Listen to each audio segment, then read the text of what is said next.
Galit na si Pangulong Marcos matapos tumambad sa kanyang inspeksyon ngayong August 20 ang isang ghost project sa Bulacan. Sa reports kasi ng DPWH ay fully paid at fully completed na ang river wall sa bayan ng Baliwag. Pero pagdating sa site, ni anino ng proyekto, walang nakita.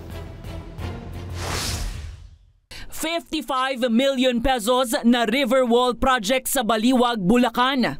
Sa resibo, fully paid na ito ng gobyerno sa Sims Construction Trading.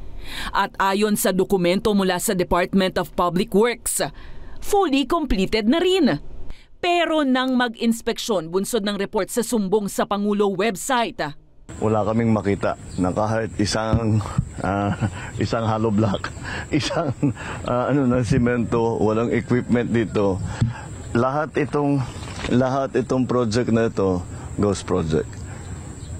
Walang ginawa na trabaho dito. Mistulang multo ang proyekto dahil walang indikasyong nagsimula man lang ang konstruksyon dito. Kaya si PBBM galit na nagbanta na sasampahan ng economic sabotage ang mga kontratista at opisyal na sangkot sa anomalya. I'm getting very angry. This is a perfect example of the abuse that is being done by some of these contractors, and this is not. Unfortunately, hindi lang ito na project na ganito. Kailangan pa natin na tignan na mabuti lahat ng mga iba. Nasa ilalim ng DPWH ang flood control projects. Pero sa Senate hearing nitong Martes, iginiit ng ahensya na wala umano itong alam sa mga irregularidad. Bagay na para sa isang kongresista ay napaka-imposible at mahirap paniwalaan. For all of this to happen on such a scale,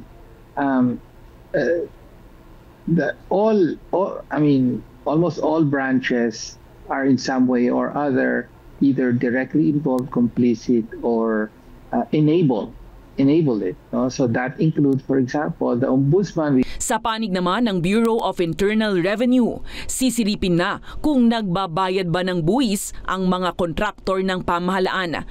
Partikular ang top 15 na naka-corner ng 100 billion pesos na projects nationwide.